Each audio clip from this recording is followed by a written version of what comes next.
और आपकी योग्यता और क्षमता के बाद भी अगर कोई बैरियर बनता तो उसी बैरियर को हटाने के लिए तो हम लोग हैं, ये मंच है, उसी बैरियर को हटाने के लिए हम लोग यहां पर आए हैं। और आगे भी हम इस बात के लिए आश्वस्त करते हैं प्रदेश के युवाओं को कि उनकी योग्यता और क्षमता के सामने अगर कोई बैरियर बनेगा, उस बैरियर को हटाएंगे, उस बैरियर को तोड़ेंगे। और जो लोग फिर भी बेईमानी और भ्रष्टाचार फैलाएंगे तो उनकी संपत्ति को कुड़क करके गरीबों में वितरित करने का काम भी करेंगे, कोई गुरेज नहीं करेंगे।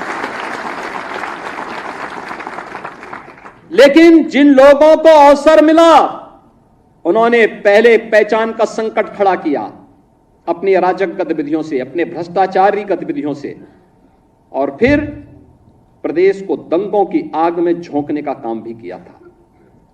प्रदेश के शांतिपूर्ण और सौहार्दपूर्ण माहौल को आपस में ही लड़ाने का काम किया। पहले जाति जाति को लड़ाया, फिर वर्ग, मत और मजहबों को आपस में ही भिड़ाने का काम किया। महीनों महीनों दंगों की आग में झुलसता रहा उत्तर प्रदेश। तो उत्तर प्रदेश जब शांति और सौहार्द नहीं रहेगा, कोई निवेश क्यों करेगा? विकास कैसे हो पाएगा? पहचान का संकट खड़ा होगा, हर तबके का व्यक्ति तबाह होगा। और आज ये लोग फिर से अपना रंग और रोगन बदल करके फिर नए रूप में आपके सामने प्रदेश की जनता को गुमराह करने के लिए फिर से आना चाहते हैं। बुलडोजर पे हर एक व्यक्ति के हाथ नहीं फिट हो सकते, इसके लिए दिल और दिमाग दोनों चाहिए, दिल और दिमाग दोनों चाहिए। बुलडोजर जैसी क्षमता और दृढ़ प्रतिज्ञा जिसमें हो वही बुलडोजर चला सकता है। दंगाइयों के सामने नाक रगड़ने वाले लोग बुलडोजर के सामने वैसे ही पस्त हो जाएंगे। और इसीलिए मैं आप सबसे कहना चाहता हूं कि प्रदेश सरकार ने जो प्रक्रिया अपनाई है पारदर्शी तरीके से, अपेक्षा भी हम यही रखते हैं। जनता से जुड़े हुए कोई भी कार्य, कोई देर नहीं होनी चाहिए। ईज ऑफ लिविंग के लक्ष्य को प्राप्त करना, ईज ऑफ डूइंग बिजनेस जब हम लोग आए थे,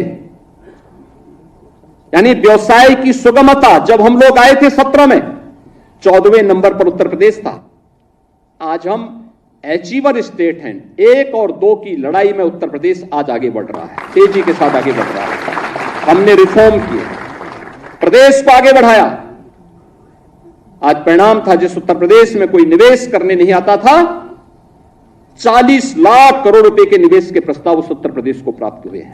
40 लाख निवेश के प्रस्ताव का मतलब सीधे सीधे 1.5 करोड़ नौजवानों को नौकरी।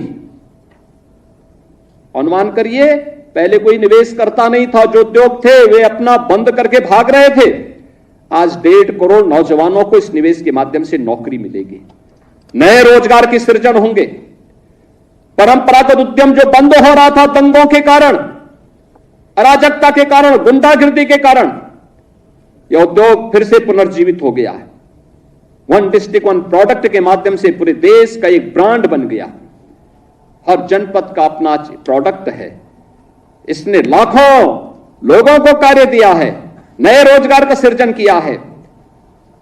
प्रदेश में लगातार इनके माध्यम से आज विकास की प्रक्रिया के साथ हम आगे बढ़े हैं। कनेक्टिविटी बेहतर हुई है, एक्सप्रेसवे के रूप में, इंटर स्टेट कनेक्टिविटी के रूप में जनपद मुख्यालयों को 4 लेन के साथ जोड़ा गया है। यह वही प्रदेश है जिसमें वेतन देने के लिए पैसा नहीं था। आज हम रेवेन्यू सरप्लस स्टेट के रूप में देश के सामने है। सबसे बड़ी आबादी है, वेतन की कोई समस्या नहीं, भत्तों की कोई समस्या नहीं, विकास के लिए किसी भी पैसे की किसी प्रकार की कोई कमी नहीं है। हम सड़क भी बना रहे हैं, बिजली भी पहुंचा रहे हैं, जनता के लोक कल्याणकारी कार्यक्रम को भी आगे बढ़ा रहे हैं। 1 करोड़ परिवार तो ऐसे हैं जिनको 12,000 रुपए सालाना पेंशन की सुविधा डबल इंजन की सरकार प्रदान कर रही है। ये तभी कर पा रहे हैं जब प्रदेश के पास पैसा है। भीख मांग के दान नहीं दिया जाता है, ये जब क्षमता है तब सरकार इसको कर पा रही है। कन्या सुमंगला योजना के माध्यम से बेटी के जन्म लेने से लेकर के स्नातक तक की पढ़ाई के लिए 25,000 रुपये सरकार उपलब्ध करवा रही है। इसलिए क्योंकि प्रदेश के पास पैसा है। सामूहिक विवाह योजना के माध्यम से बेटी की शादी के लिए प्रदेश सरकार पैसा उपलब्ध करवा रही है, बिना भेदभाव के उपलब्ध करवा रही है। इसलिए क्योंकि प्रदेश के पास पैसा है।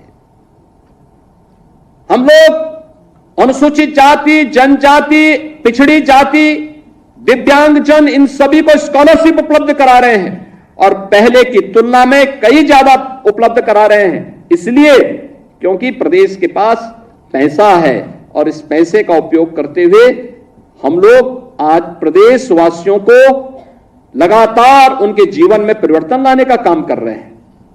बहनों और भाइयों, यह सरकार के चाहे वह विकास के कार्य हो, चाहे वह लोक कल्याणकारी कार्य हो, चाहे वह प्रदेश सरकार के द्वारा एयर कनेक्टिविटी को बेहतर करने की दिशा में किया गया प्रयास हो। पहले प्रदेश में जब दंगे होते थे, अराजकता थी, तो एयर कनेक्टिविटी जोड़ के करेंगे क्या? हवाई जहाज से आएगा कौन? कोई नहीं आता था। आज तो 2 एयरपोर्ट से हम 9 एयरपोर्ट को तो क्रियाशील कर चुके हैं। 10 नए एयरपोर्ट पे हमारे कार्य चल रहे हैं। जो एयरपोर्ट 9 चल रहे हैं, इनमें से 4 तो इंटरनेशनल एयरपोर्ट हैं। 5वां भारत का सबसे बड़ा एयरपोर्ट भी हम उत्तर प्रदेश के अंदर जेवर में बना रहे हैं।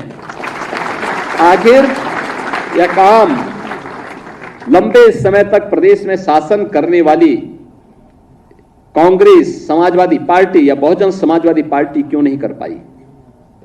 इंफ्रास्ट्रक्चर क्यों नहीं दे पाए? ये तो बिजली देने में भेदभाव करते थे, ये लोग तो सड़क बनाने में भेदभाव करते थे, ये लोग तो नौजवानों को नौकरी देने में भेदभाव करते थे।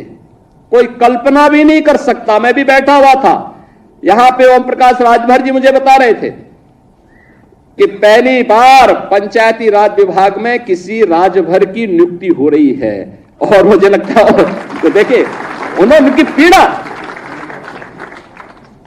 राजभर, एक राजभर नौजवान की नियुक्ति, ये चीजें दिखाती हैं पारदर्शी तरीके से नियुक्ति हो रही है। आखिर वह नौजवान भी तो होगा, वह भी तो प्रदेश का हिस्सा है, क्यों नहीं उसकी नियुक्ति होनी चाहिए थी? मैं देख रहा था नियुक्ति पत्र, जब मैं देख रहा था प्रयागराज का एक नौजवान और एक बेटी, दोनों नियुक्ति पत्र प्राप्त किए, दोनों अनुसूचित जाति से जुड़े हुए थे। इनका भी पहले अधिकार होता था, क्यों नहीं इनको नियुक्ति पत्र मिलती थी? कारण था नियत साफ नहीं थी। चाचा और भतीजे में होड़ लगती थी वसूली को लेकर के, कौन कितना वसूल कर ले। एरिया बटे हुए थे।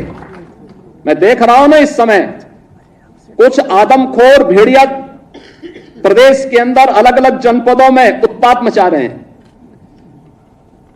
और कमोबेश यही स्थिति 2017 के पहले प्रदेश की थी। ये लोग उस समय कितनी तबाही मचाए हुए थे, किसी से छुपा हुआ नहीं है।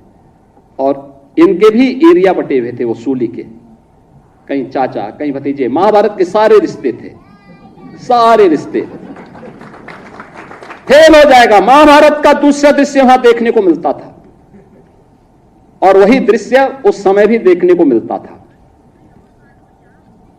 बहन और भाइयों, मैं तो केवल आपसे एक ही बात कहूंगा, ये जो लोग बोलते हैं इनको अवसर दिया गया था,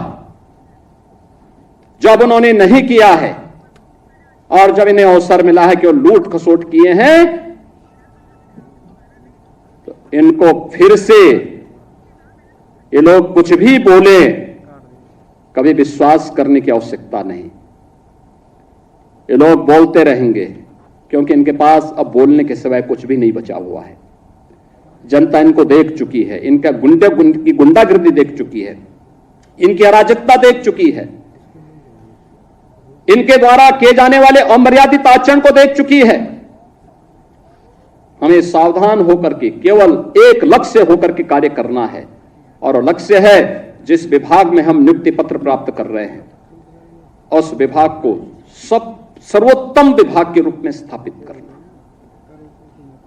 आप अगर अपने कर्तव्य का ईमानदारी पूर्वक निर्वहन कर रहे हैं तो आपके द्वारा किया जाने वाले प्रयास उत्तर प्रदेश को देश की नंबर 1 की अर्थव्यवस्था बनाएगा और उत्तर प्रदेश देश की नंबर 1 की अर्थव्यवस्था बन जाएगा। तो बहनों और भाइयों, कोई कारण नहीं कि प्रधानमंत्री मोदी जी का जो विजन है 2047 में भारत को विकसित भारत के रूप में स्थापित करना, तो विकसित भारत की संकल्पना को साकार करने में आपकी भी भूमिका होगी। आपका भी नागरिक कर्तव्य के रूप में आप भी अपने दायित्व का निर्वहन कर पाएंगे।